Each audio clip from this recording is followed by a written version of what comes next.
Farmers say the state's multi-million-dollar Kalo industry is under threat. In some areas, efforts to protect the state bird, the nene, along with other water birds, are so effective they may be coming at the expense of a Hawaiian staple, the taro plant. Good evening, I'm Paula Akana.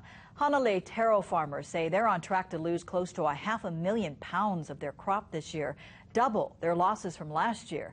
And that could mean higher prices and less product on the store shelves. KITV4's Catherine Cruz spent the day on Kauai with some farmers who can no longer keep quiet about their struggle.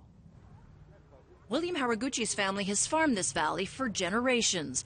It wasn't always in taro. Long ago it was rice and then other vegetables to feed the island community. But now he says he can't sleep at night. The damage is so bad now, we've got to do something because that's our livelihood. Huh? From the Hanalei lookout you can see some of the damage, but farmers say they don't like to come up here anymore because it's too depressing. I've got about 20 fields that are damaged. Rodney Haraguchi, who heads up the Taro Growers Association, says the balance in the valley was upset 2 years ago when the Fish and Wildlife Service decided that the farmers could no longer use fences to keep the birds out during key growing times of the year. The holes in the field show the damage from what they say are primarily the nene, the coot, and the moorhen.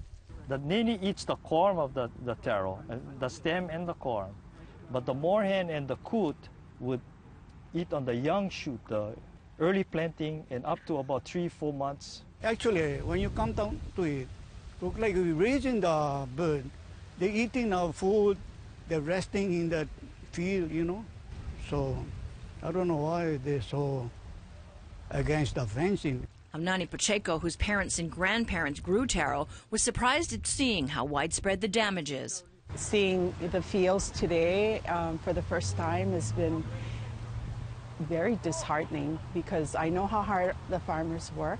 Since the endangered birds are on a protected refuge, managers have suggested turning to other preventive measures, like growing weeds along the border that the water birds might prefer, and changing their irrigation practices. But farmers say nothing seems to work. In Hanalei, Catherine Cruz, KITV4 News. And we talked yesterday with the U.S. Fish and Wildlife Service about that problem. The wildlife refuge offers reduced lease rent to the farmers to stay in that area, but some farmers say they're considering moving out if they can't find some middle ground.